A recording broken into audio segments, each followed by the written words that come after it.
नमस्कार। Uttarakhand heritage media YouTube channel में आप सभी का हार्दिक स्वागत, अभिनंदन। दोस्तों, आज के इस वीडियो में हम आपको बताने जाएंगे हिंदी दिवस के बारे में। लेकिन आगे बढ़ने से पहले यदि अभी तक आपने हमारे चैनल को सब्सक्राइब नहीं किया है तो हमारे चैनल को तुरंत सब्सक्राइब कर लें। दोस्तों, हिंदी भाषा दुनिया की प्रमुख भाषाओं में से एक है। हिंदी को भारत की पहचान के तौर पर भी देखा जाता है। हालांकि भारत समेत कई अन्य देशों में हिंदी भाषा बोली जाती है। विदेशों में बसे भारतीयों को हिंदी भाषा एक दूसरे से जोड़ने का काम करती है। हिंदी की भूमिका और महत्व काफी गहरा है। इस कारण साल में 2 बार हिंदी दिवस मनाया जाता है। साल में 2 बार मनाए जाने वाले हिंदी दिवस में पहला जनवरी महीने में मनाते हैं और दूसरा सितंबर महीने में।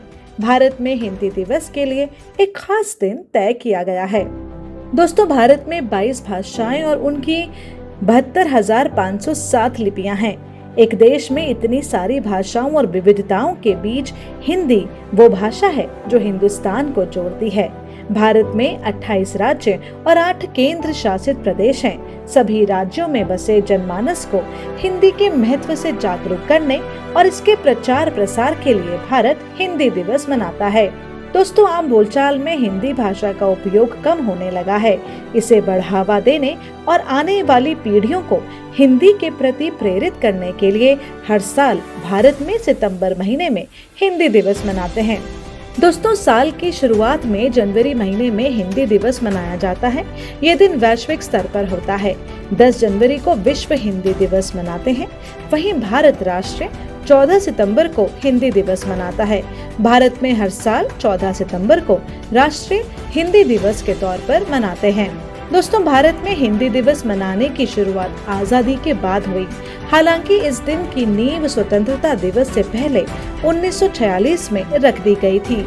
उस वर्ष पहली बार 14 सितंबर के दिन संविधान सभा ने देवनागरी लिपि में लिखी हिंदी को भारत की आधिकारिक भाषा के रूप में स्वीकार किया। भारत के पहले प्रधानमंत्री पंडित जवाहरलाल नेहरू की सरकार बनने पर 14 सितंबर को हिंदी दिवस के तौर पर मनाने का फैसला लिया गया और पहला आधिकारिक हिंदी दिवस 14 सितंबर 1953 को मनाया गया था। भारत में कई भाषाएं और लिपियां हैं, लेकिन हिंदी भाषा भारत के सभी राज्यों को और विदेशों में बसे भारतीयों को आपस में जोड़ने का कार्य करती है। दोस्तों, हिंदी को बढ़ावा देने के लिए सभी सरकारी कार्यालयों में अंग्रेजी के स्थान पर हिंदी भाषा का उपयोग होता है। हिंदी दिवस के मौके पर कई तरह के कार्यक्रम और सेमिनार भी आयोजित होते हैं, जहां हिंदी के महत्व पर वाद विवाद होता है। साथ ही हिंदी के प्रति लोगों को प्रोत्साहित किया जाता है। इस दिन हिंदी से जुड़े लोगों को पुरस्कृत भी किया जाता है। और चलते चलते कहना चाहूंगी, हमारी एकता और अखंडता ही हमारे देश की पहचान है। हिंदुस्तानी हैं हम और हिंदी हमारी जुबान है। आप सभी को टीम उत्तराखंड हेरिटेज मीडिया की ओर से हिंदी दिवस की हार्दिक शुभकामनाएं। धन्यवाद।